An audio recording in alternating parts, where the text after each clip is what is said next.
അസ്സലാമു അലൈക്കും. റസിയാസ് പാർലറിലേക്ക് എല്ലാവർക്കും സ്വാഗതം. ഞാൻ ഇന്നൊരു പുതിയ റെസിപ്പി ആയിട്ടാണ് വന്നിരിക്കുന്നത്. മുട്ട കൊണ്ട് എങ്ങനെ ഒരു മുട്ടച്ചോറ് റെഡിയാക്കാം. മുട്ടച്ചോറ് റെഡിയാക്കാനായി 1 കിലോ കൈമ റൈസാണ് ഞാൻ ഇവിടെ എടുത്ത് വയ്ക്കുന്നത്. കഴുകി വൃത്തിയാക്കി വെച്ചിട്ടുണ്ട്. അരി വേവിക്കാനായി നമ്മൾ എടുത്ത ബൗളിൽ തന്നെ 2 ബൗൾ വെള്ളം അതിലോട്ട് കുക്കറിലോട്ട് ഒഴിച്ചു കൊടുക്കണം.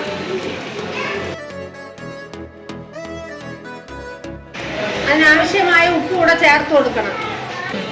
വെള്ളം നല്ലപോലെ തിളച്ച് വന്നിട്ടുണ്ട്. നമുക്ക് അരി ഇട്ട് കൊടുക്കാം. ചോറ് റെഡി ആയിട്ടുണ്ട്. അതിനുള്ള മസാല നമുക്ക് തയ്യാറാക്കാം. അതിനാവശ്യമായ സാധനം: 1 ക്യാരറ്റ്, 6-7 പീസ് വെളുത്തുള്ളി, 4 പച്ചമുളക്, 1 പീസ് ഇഞ്ചി, 2 സവാള, 1 തക്കാളി. പച്ചമുളകും വെളുത്തുള്ളിയും ഇഞ്ചിയും കൂടെ ഒന്ന് ഗ്രേറ്റ് ചെയ്തെടുക്കാം. ഗ്രേറ്റ് ചെയ്തെടുത്തിട്ടുണ്ട്. ക്യാരറ്റും തക്കാളിയും സവാളയും ചെറുതായിട്ട് അരിഞ്ഞെടുത്തിട്ടുണ്ട്. കുറച്ച് വെളിച്ചെണ്ണ ഒഴിച്ച് അതൊന്ന് ചൂടായി വരുമ്പോൾ 2 പീസ് കറുവപ്പട്ട, 4 ഏലക്ക, 5-6 പീസ് ഗ്രാമ്പ്, 2 ബിരിയാണി ഇല എല്ലാം കൂടെ അതിലോട്ട് ഇട്ട് കൊടുക്കാം. അതെല്ലാം ഒന്ന് ചൂടായി വന്നിട്ടുണ്ട്. നമുക്ക് അതിലോട്ട് നമ്മൾ ഗ്രേറ്റ് ചെയ്ത് ഇട്ട് കൊടുക്കാം.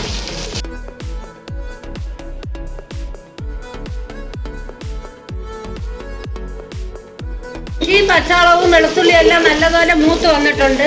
അതിലോട്ട് നമ്മൾ അരിഞ്ഞു വെച്ചിരിക്കുന്ന തക്കാളിയും ക്യാരറ്റും സവാളയും ചേർത്ത് കൊടുക്കാം.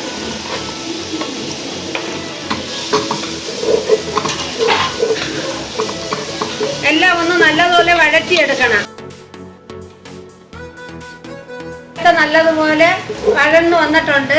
അതിലോട്ട് നമുക്ക് മുട്ട പൊട്ടിച്ചൊഴിക്കാം. ഒരു 5 മുട്ടയാണ് ഇതിലോട്ട് ഒഴിച്ചു കൊടുക്കുന്നത്.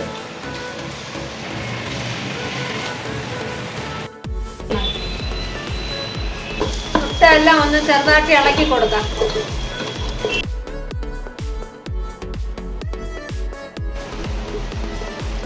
അല്പം ഉപ്പും കൂടെ ചേർത്ത് കൊടുക്കുകയാണ്. ഈ സവാള എല്ലാം നല്ലതുപോലെ റെഡി ആയിട്ടുണ്ട്. നമുക്ക് അതിലോട്ട് റൈസ് ചേർത്ത് കൊടുക്കാം. മിക്സ് ആക്കി കൊടുക്കണം. അതിലോട്ട് നമുക്ക് അല്പം നെയ്യും കൂടെ ഒഴിച്ചു കൊടുക്കാം. കുറച്ച് മല്ലിയിലയും കരിവേപ്പിലയും കൂടെ അതിലോട്ട് ഇട്ട് കൊടുക്കാം.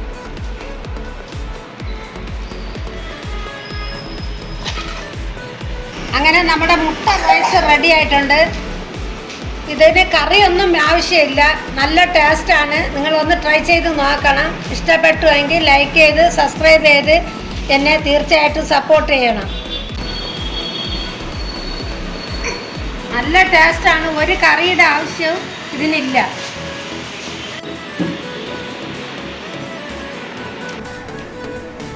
ശരി.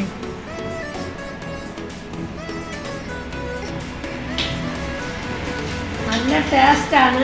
നിങ്ങളിതൊന്ന് ട്രൈ ചെയ്ത് നോക്കണം. ഉച്ചയ്ക്ക് ഒന്നുമില്ലെങ്കിലും 2 മുട്ടയും 1 ഗ്ലാസ് അരിയും ഉണ്ടെങ്കിൽ ചോറ് റെഡി.